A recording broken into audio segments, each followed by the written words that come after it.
my question for you is on the woman's side, she who has this cervix. What would you say? I just would love to hear your perspective on this. The role of her emotions in and her relationship with her emotions and her ability to, what I would say, like surrender into a cervical orgasm. Because I feel like the pathway to a cervical orgasm, it's a slightly different pathway. I feel that requires a little bit more of an embrace of some intensity of feeling in the body, but also just a deep sort of surrender and expansive opening. I want to get your take on that. The role of her emotions. What's her pathway if she wants to cultivate this for herself? Yeah, there has to be a deep level of trust. There has to be a deep level of trust with herself and also with her partner. We always say the three pillars to intimacy are trust, vulnerability, and presence. And so if you really have that deep level of trust inside of yourself and then you can trust your partner, there also needs to be high levels of arousal. I mean, there doesn't need to be, but often there is these. Mm-hmm. So to be in that deep level of stillness and also aroused at the same time is usually an unusual sexual experience, but something to build your system toward.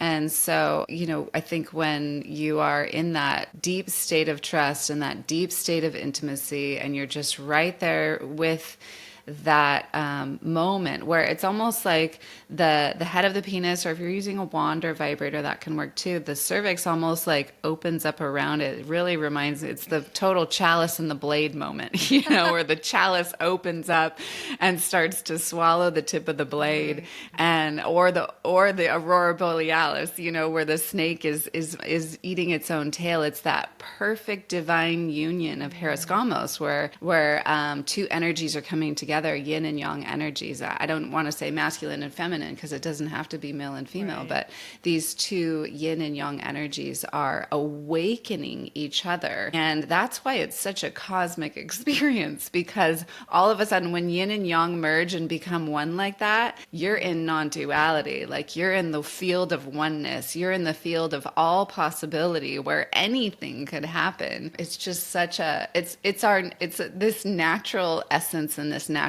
state within all of us that gets shrouded with doubt and fear and shame and guilt and uncertainty. And so in that moment, all of that shit gets lifted, and we just get to be in the pureness, in the rawness of our truest, deepest essence as human beings.